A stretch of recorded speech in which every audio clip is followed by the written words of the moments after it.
Hello everyone, my name is Christian Eschbach, and welcome to another one of my album reviews. Okay, this is going to be a first. I'm going to do Alice Cooper completely out of sequence that I've done before, but even better, it's the re-release, and it's the very first album I ever reviewed on this on my channel. So I am gonna kind of shoot through this a little quick when it comes to the first disc, okay? Because I've already covered the first disc, all right? We're talking about an album I honestly classify as a perfect 10. I don't think there are many other albums. I think a lot of the bands in the 70s, especially the ones that got huge, okay? Like when you get to, when you've got Alice Cooper, Aerosmith, Led Zeppelin, Deep Purple, there are a few bands out there where each of them has the potential for a perfect 10 album, depending on how you want to look at it, how you want to rate it, stuff like that. There's other bands out there as well, Black Sabbath. And I've mentioned this in other reviews. Sabbath Paranoid is like a perfect 10 as far as I'm concerned. Aerosmith's Toys in the Attic is a perfect 10 as far as I'm concerned. Zeppelin, people could argue that 4 was a perfect 10. Others would argue that 2 was a perfect 10. Anyways, I will go to the ends to argue that Alice Cooper Killer is a perfect 10. Because every last one of these songs has been played live at some point. Every one of these songs are songs that when anybody hears them, you get into it. You can't help it. These are songs that, like, most of this album still gets played live to this day, okay? Like, I've seen songs on this album multiple times, okay? Under My Wheels. The telephone is ringing. You got me on the run, okay? Hells, yeah, great way to kick off an album, not to mention kick off live shows. I've seen it both ways, man. Then you're on If You Wanna Be My Lover, You Better Take Me Home, 'cause it's a long way to... Yeah, you know what I'm saying, man. Oh, that one gets the girls every time. All right. After that, we're in the Halo of Flies.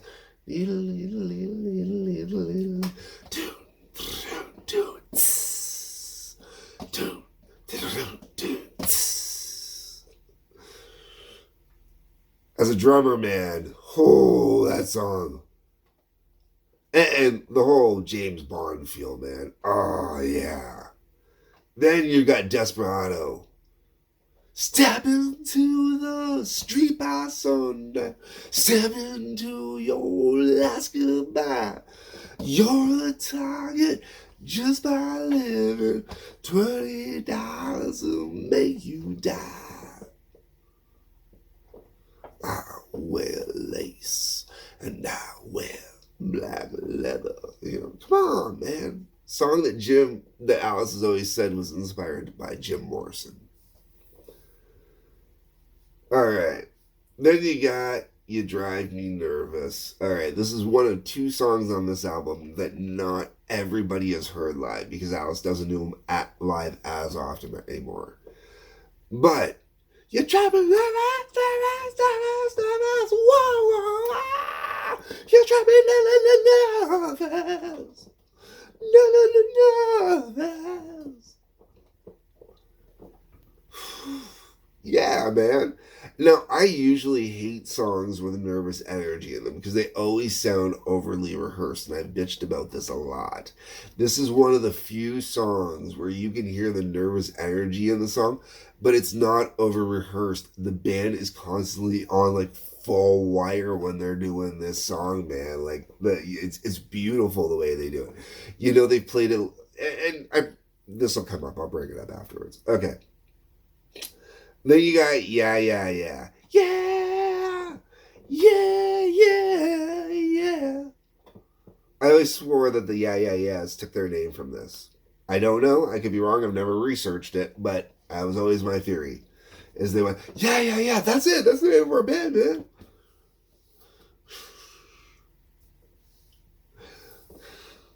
Another great album cut that doesn't get played often enough. All right. Then we're on to Dead Babies. Oh, great live song, man. Oh, great song in general, man. I remember freaking out one of my buddies as a kid playing this song for me. Just couldn't get over the concept that I was considered a song about dead babies. And then that goes into Killer, which was one of the great execution songs, man. The one that used to lead up to the gallows, I believe, at this point.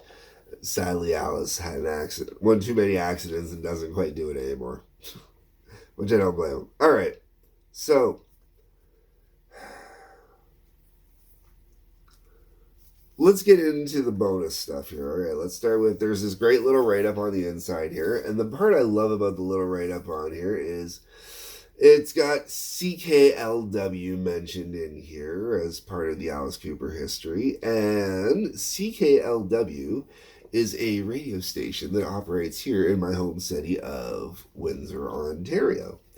So, well, it's not my home city. I'm actually originally from Montreal, Quebec. That's where I was born. So, that is my home city. However, this is my adopted home city as I've lived here my whole life. Anyways, not the point. What I am trying to get at is little knowledge for you. My city. We made Alice Cooper. Our radio station. We did it. You're welcome.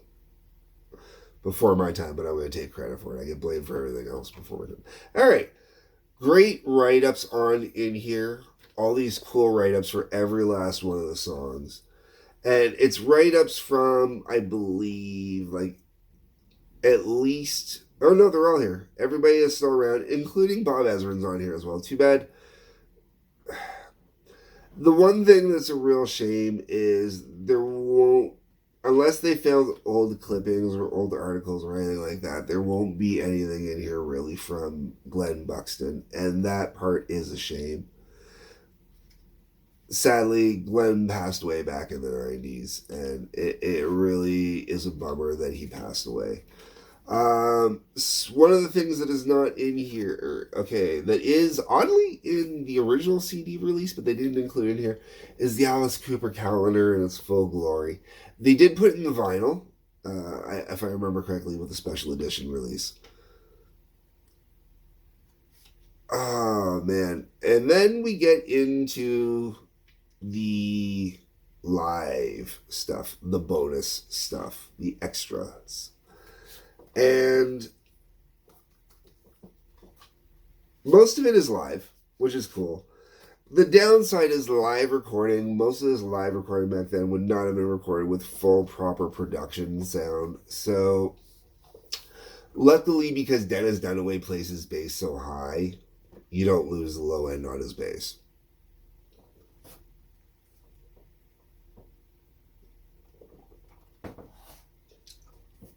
Sorry about that. All right. So luckily you don't lose the low end on his bass. The downside is you do lose a lot of the low end on the drums. So before I get into a long ramble that dries out my throat even worse, basically Dennis Dunaway's bass gets lost a little bit. The drums get lost a little bit. The guitars are there pretty good. I mean, you can hear the stuff.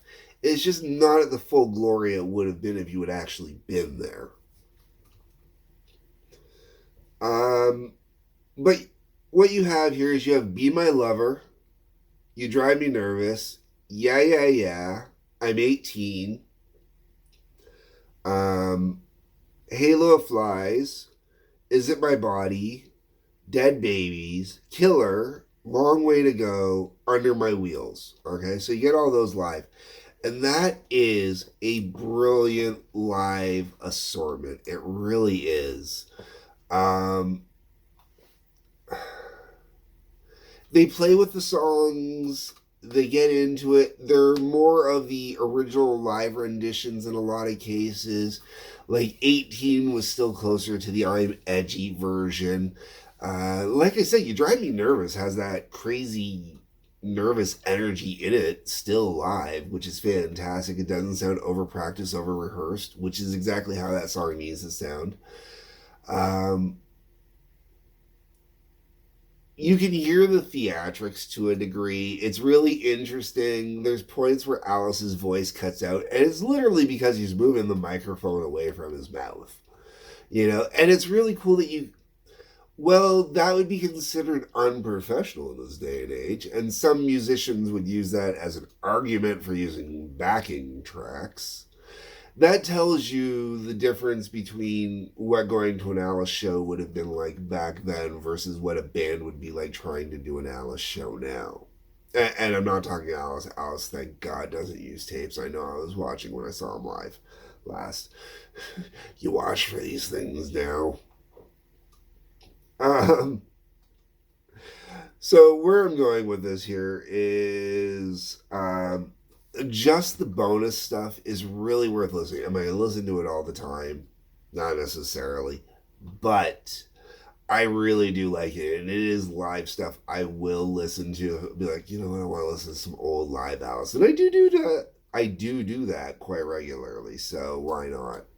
And it's nice to have this with the original band as a comparison, because there was never much with the original band for live stuff. Most of the live stuff started coming out post original group.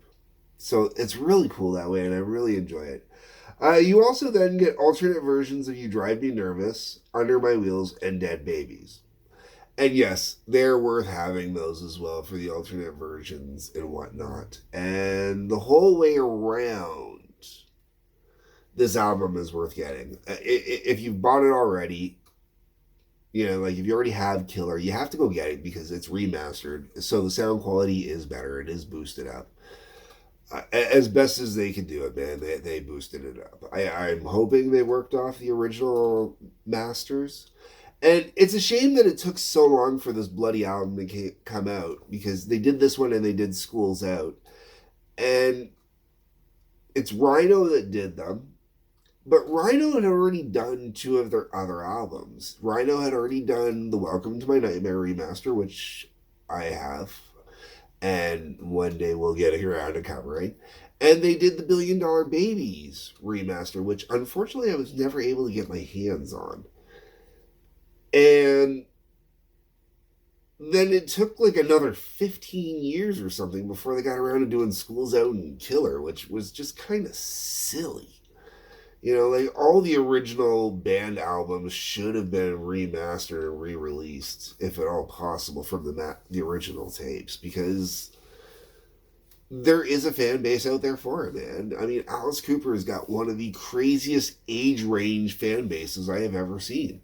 And people are definitely getting back into buying media again, whether it be CD or vinyl. It is happening. People want physical media again, especially when you have such quality albums like this, such beautiful, perfect tens that new generations are discovering. All right. That's it. That's my love affair on this one, because I've already covered this album, and I had to do this because I wanted to do this a while ago, and I could not get my hands on it in time. I had pre-ordered it, and then I got refunded on my pre-order, and it really sucked. All right, folks.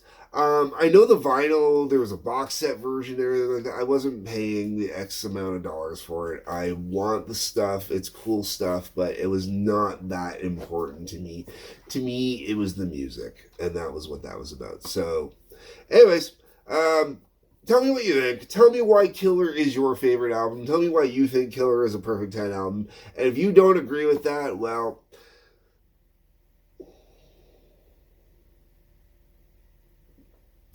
you're wrong. That's it. You're just wrong. Okay, folks. Link to Patreon down below. Check out TWA, that's Trampling Wrestling Association, which is available on YouTube and on Rumble. Like button, subscribe button, bell for notifications. If you are on Rumble, there's the join and the follow button. Peace, love, take care.